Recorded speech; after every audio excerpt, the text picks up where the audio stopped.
മറ്റ് സാധാരണ മത്സര ഇനങ്ങളിൽ നിന്ന് വ്യത്യസ്തമായി മോട്ടോർ സ്പോർട്സിൽ നിലനിൽക്കണമെങ്കിൽ പക്ഷെ ഒരു കാര്യം കൂടുതലായി അറിയണം. അതറിയുന്നതിന് മുമ്പ് ഏതൊരു കായിക താരവും നല്ല പ്രകടനം കാഴ്ചവെക്കാൻ ചെയ്യുന്ന പരിശ്രമങ്ങളെക്കുറിച്ച് കൂടി അറിയണം. കായിക മത്സരങ്ങളിൽ ഒരു കുട്ടി ചാമ്പ്യൻ ആവണമെങ്കിൽ 4 കാര്യങ്ങൾ ശരിയാവണം. ഒരു ചാമ്പ്യൻ ആവാനുള്ള യാത്ര തുടങ്ങുന്നത് ചെറിയ കുട്ടിയായിരിക്കുമ്പോഴാണ്. തന്റെ കുട്ടി ഏതെങ്കിലും കാര്യത്തിൽ മിടുക്കനാണെന്ന് അച്ഛനമ്മമാർ തിരിച്ചറിയുന്നിടത്താണ് എല്ലാത്തിന്റെയും തുടക്കം.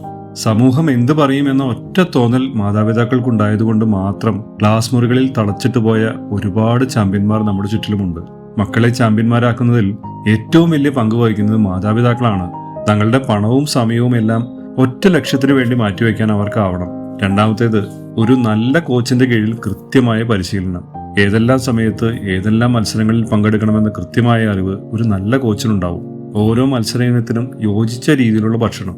ഒരു വെയിറ്റ് ലിഫ്റ്റർക്ക് യോജിച്ച ഭക്ഷണ രീതി അല്ല ഒരു ബൈക്ക് റേസർക്കുള്ളത്. ബൈക്ക് റേസർക്ക് വേണ്ടത് കുറഞ്ഞ ശരീരഭാരത്തോടൊപ്പം കരുത്തുള്ള മസിലുകളാണ്. ഒരു നല്ല ന്യൂട്രീഷന്റെ സപ്പോർട്ട് ഇതിന് ആവശ്യമാണ്. ഇനിയുള്ളതാണ് ഏറ്റവും പ്രധാനം. വിജയിയാവാൻ ചാമ്പ്യൻ മൈൻഡ് സെറ്റ് ഉണ്ടാവണം. അതിനുവേണ്ടി മനസ്സിനെ പാകപ്പെടുത്തിയെടുക്കണം. എത്രയധികം പരിശീലിച്ചാലും മത്സര സമയത്തെ സമ്മർദ്ദം അതിജീവിക്കാൻ സാധിക്കുന്നവർക്ക് മാത്രമേ വിജയിക്കാനാവൂ. ഇതിനുവേണ്ടി മൈൻഡ് കോച്ചിങ് പ്രധാനമാണ്.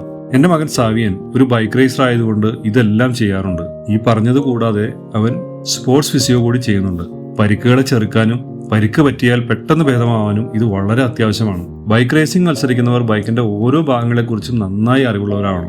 ടയറുകളുടെ ഗ്രിപ്പ്, സസ്പെൻഷൻ സെറ്റിംഗ്, പരമാവധി എഞ്ചിൻ പവർ ലഭിക്കുന്ന കൃത്യമായ RPM, അങ്ങനെ തങ്ങൾ മത്സരിക്കുന്ന ബൈക്കിനെ ഉള്ളം കൈയിലെ രേഖകൾ പോലെ അടുത്തറിയുന്ന ഒരാൾക്ക് മികച്ച റേസറാവാൻ സാധിക്കൂ. നമ്മൾ ജയിക്കുന്നവരെ മാത്രമേ കാണാറുള്ളൂ. എന്നാൽ ഓരോ മത്സരത്തിനും തയ്യാറെടുത്തു വരുന്ന ഭൂരിഭാഗം താരങ്ങളുടെയും പുറകിൽ ഒരുപാട് അധ്വാനവും പരിശ്രമങ്ങളും ഉണ്ട്.